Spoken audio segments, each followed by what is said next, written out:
Vous vous souvenez, dans notre dernière vidéo, je vous avais fait remarquer que l'évangile selon Matthieu est écrit par un juif à des juifs, tenant compte donc de toute la culture juive et de la tradition juive et mosaïque qui était bien connue de chacun. Je vous avais fait aussi remarquer que le mot porneia, qui doit être traduit par fornication, ne peut pas être pris comme voulant signifier adultère, parce que l'adultère, en grec, se dit moikeia. Je vous avais aussi dit que le mot porneia peut être utilisé dans la Bible de trois façons différentes, avec un sens large, qui vient d'une racine qui signifie vendre, et qu'on utilisait en général pour faire référence à la vente des esclaves dans un but de prostitution. Puis il y avait le sens restreint de porneia, qui est pour nommer spécifiquement les rapports sexuels avant mariage. Et enfin, le sens précis de porneia, c'est dans les versets, on le trouve dans les versets où justement on utilise des termes spécifiques en opposition à des termes généraux pour décrire une situation, comme par exemple dans 1 Corinthiens 6, 9, versets 9 et 10, nous avons une utilisation au sens strict de porneia, elle est très précise. C'est l'apôtre Paul qui parle. Ne savez-vous pas que les injustes n'hériteront point du royaume de Dieu? Ne vous y trompez pas, ni fornicateurs, porneia, ni idolâtres, ni adultères, ni efféminés, ni ceux qui abusent d'eux-mêmes avec les hommes, ni voleurs, ni avares, ni ivrognes, ni outrageux, ni ravisseurs n'hériteront du royaume de Dieu. On peut dire que, en fait, toutes ces conditions qui sont décrites par l'apôtre Paul dans ces versets peuvent être qualifiées, caractérisées d'immoralité, de péché, d'impureté. Mais en fait, l'apôtre Paul, au lieu de cela, a utilisé d'autres termes qui sont bien précis. Bien sûr, la fornication est péché, l'adultère est péché, mais la fornication et l'adultère ne sont pas la même chose.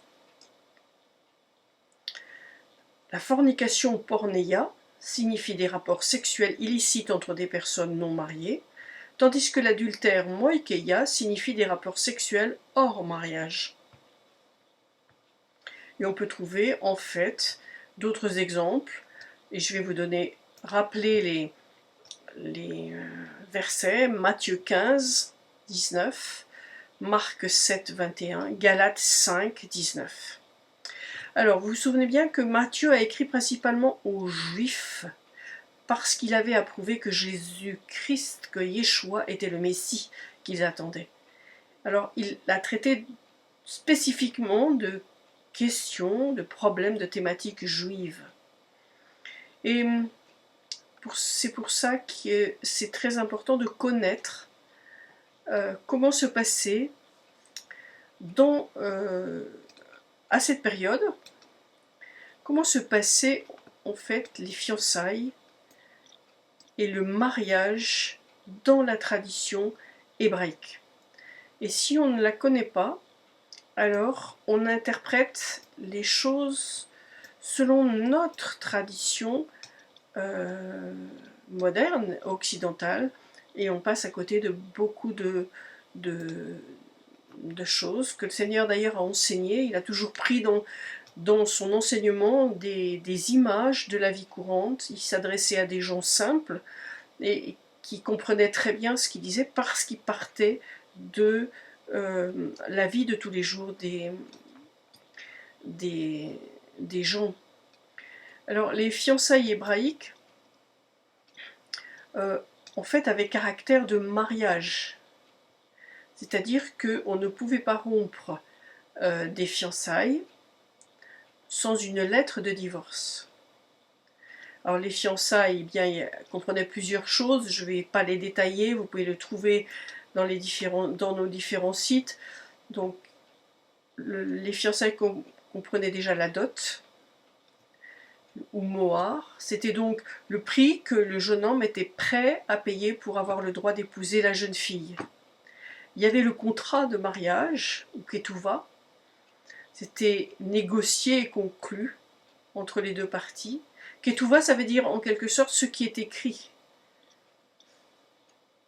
Les 10 paroles sont la ketouva de Dieu qui a épousé Israël dans le Sinaï.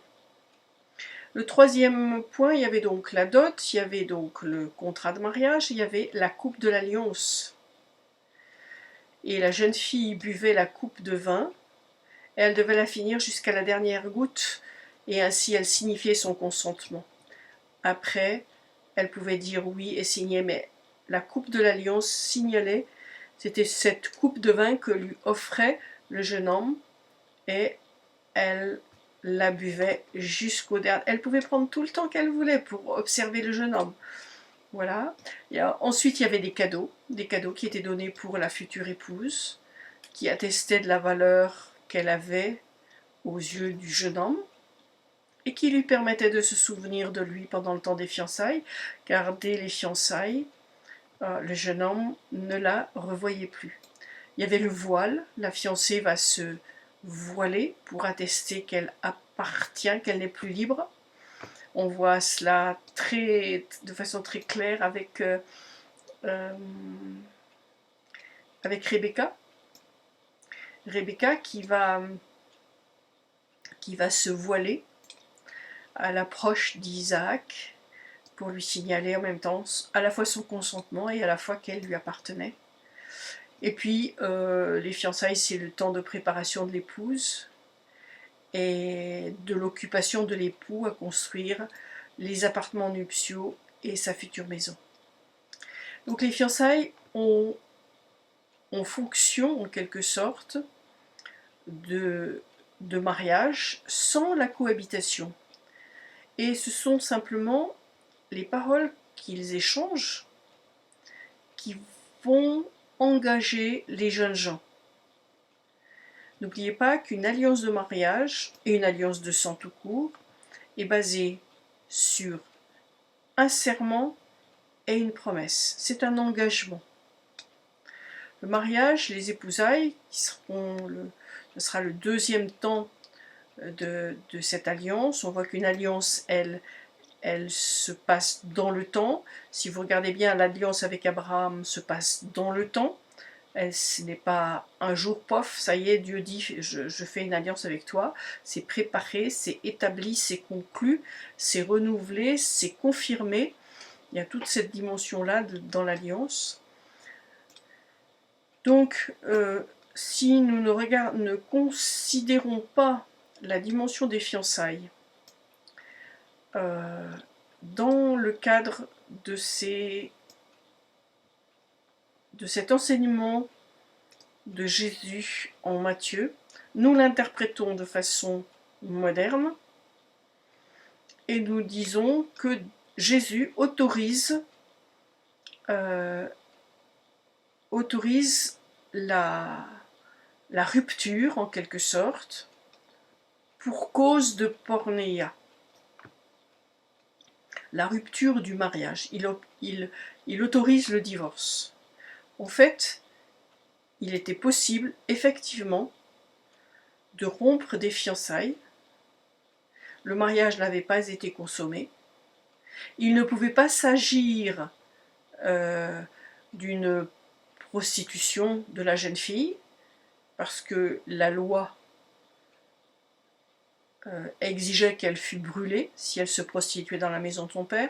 Il ne peut pas s'agir non plus d'une relation sexuelle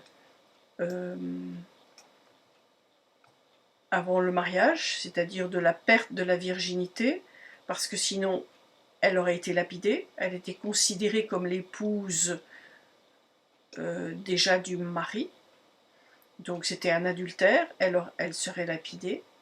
Donc il s'agit de quelque chose qui n'est pas cohérent et qui permettait aux Juifs de rompre des fiançailles. C'était exceptionnel. Je ne veux pas rentrer dans les détails parce que ça nous mènerait trop loin, mais je veux simplement faire remarquer que si nous interprétons selon nos habitudes modernes, nous nous trompons. Nous avons besoin de revenir au contexte dans lequel cela a été écrit, dans le contexte dans lequel l'évangile selon Matthieu a été écrit, et donc entendre les paroles du Seigneur et son enseignement dans ce contexte-là. Parce que sinon, on fait se contredire le Seigneur. Dans l'évangile de Marc et l'évangile de Luc, où le mot, l'enseignement du Seigneur Jésus est extrêmement clair, on ne peut pas dire autrement, et nous allons le voir ensemble dans l'évangile de Marc. Le Seigneur Jésus dit de façon très claire en Marc 10, de 2 à 12, lisez l'ensemble, je vais juste vous redire ce que le Seigneur Jésus dit. Et Jésus répondant leur dit, il vous a écrit ce commandement à cause de votre dureté de cœur, mais au commencement de la création, Dieu les fit mâles et femelles, c'est pourquoi l'homme laissera son père et sa mère et sera uni à sa femme, et ils seront une seule chair. Ainsi, ils ne seront plus deux, mais une seule chair. Ce que Dieu a uni, que l'homme ne se permette pas de le séparer.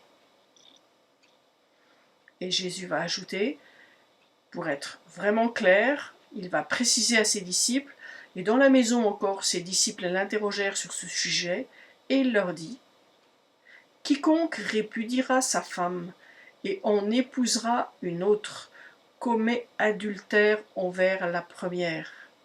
Et si une femme répudie son mari et en épouse un autre, elle commet adultère. » Entre parenthèses, le Seigneur envisage la possibilité qu'une femme répudie son mari, ce qui était absolument une aberration à cette époque-là, où la femme n'avait pas de droit, bien sûr, de répudier son mari. Nous allons regarder maintenant ce qui est dit en Luc 16, verset 18, pour être bien au clair. Vous allez voir que le Seigneur dit la même chose. Quiconque répudie sa femme et en épouse une autre commet adultère. Et quiconque épouse une femme répudiée par son mari commet adultère.